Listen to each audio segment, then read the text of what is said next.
president makes me nervous when he says we'll see what happens, although the talk there has been optimistic. We got it's like hit. his favorite phrase. Yeah, I know. It's a little concerning. We got hit in the wallet, literally. They have tariffed our wallets, they've tariffed our hats, they've tariffed our handbags, luggage, and the one that gets me the most irritated is baseball gloves. And we've been able to hold off for now because a lot of the goods that were on the water when this hit happened on September 24th. So they were pre-ticketed, and now they're in the stores, and the president pardoned the turkey at Thanksgiving, and the retailers pardoned the consumer. However, we're in the real world right now, and prices will go up in the spring no matter what. If they go from 10% to 25%, we're hurting big time. Some of the examples, that we can tell you is handbags could go from $80 to $110. Backpacks, which I strongly suggested in back to school, people should buy 2 instead of 1, could jump at least $10, maybe $20. It's hard to say because it's markup on top of markup. Manny Chirico was on with Jim Cramer last night, said that we would see higher prices. I mean, if the next round goes through, I guess, Alex, for you, I mean, you guys like the tariffs, don't you, for the steel and aluminum industry? Well, we're a contract manufacturer, so the price that gets increased to us, we just pass on to our end customer, which is the OEM. Think of companies like Deere, Caterpillar, et cetera. It's hard to say, to Rick's point, we pass a price increase on, and I'll say it's been anywhere between 2 to 4% on the whole good, even though the tariff is on the steel or aluminum, right? We're building zero-turn lawnmowers, industrial equipment. So there's other parts and components that go into it. So to 2 to 4%, what I have seen some OEMs do is then pass half of that onto their dealer. Again, if you think of a company like John Deere selling through a dealer network, and it's a little hard for us to see from our chair, what is John Deere doing? Are they passing the balance on to the consumer? Are they running special deals? So it's spread out across the supply chain. Kevin, what's your view on this? Even in the worst case scenario, 25%, do you think it would have a big impact, particularly on your businesses that have supply chains there? Not as big as people think. I want to point something out that I don't think a lot of people have thought about over the last few years. In the last 3 years, the costs associated with manufacturing in China, and I've got about 37 portfolio companies involved in manufacturing that are domestic manufacturers that buy components from China or used to. The costs of buying in China have gone up dramatically. There's tremendous labor inflation and cost inflation.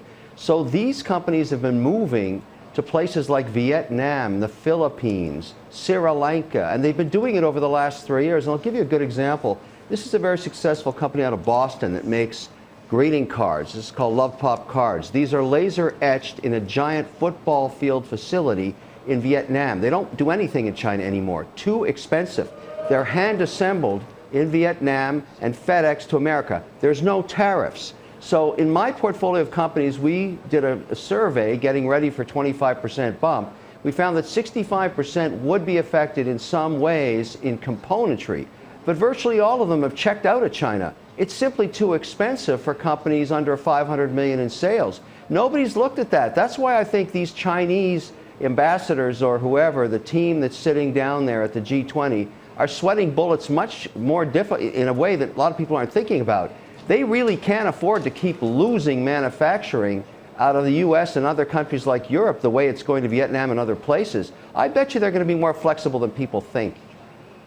I mean, your industry has not moved production. I mean, they have to a certain extent to Vietnam and places like that, Rick, but there's clearly still a ton of production in China. Why haven't they moved like Kevin's card company? You know, for years in our industry, prices have gone up in China, and everybody said, we have to get out, we have to get out. Except the Chinese are really good at one thing. They raise their productivity. That's units per operators per day so fast that they're able to stay ahead of what the actual cost really is. Consequently, today, 41% of all apparel, 72% of all footwear, 84% of all accessories, including handbags, comes from China. Between China and Vietnam to the United States, that's 55% of the apparel and footwear market. You take the 5 countries that supply the United States, that's 70% of the market.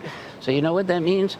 We don't have a place to go, and that's going to be inflationary whether the tariffs hit or not. Obviously, if they do hit, it's going to be worse, but people are trying to vacate right now. You know, many of our member companies are public companies. The number one question from analysts is, what's your exposure to China? And if you have the wrong answer, not pretty. I imagine you as an industry would have communicated some of these concerns to the administration. Is there any sense that they're cognizant of these issues, that they're paying attention? I think they're cognizant of these issues. The question really is, are they paying attention? You know, this is the 45th president of the United States, and he wants a 45% tariff on China. He has said that numerous times. And we're feeling the pain, and we're feeling it a lot, and they're listening, but it seems like there's no grand strategy here. The goalposts keep moving. Kevin, just quickly, so judging more by what you said earlier and what you've said on our air in recent days, do you hope President Trump plays hardball still with China? Yeah, I'm there now. I've been watching this dance now for 15 years, and it's affecting me badly. I have so much invested in patents in the U.S.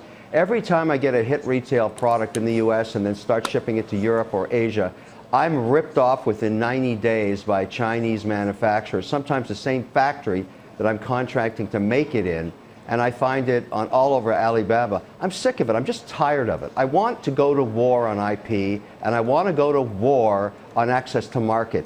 If we're not doing it now, when are we going to do it? These guys don't play by the rules. I say go down there and squeeze Chinese heads and keep squeezing, because they're hurting just as much. But I'm done with it. I've been ripped off so much, millions of dollars, and everybody says, oh, that's just the way it is. No, that's not the way it is. Let's fight back. I've had enough of it. Go get them, I say.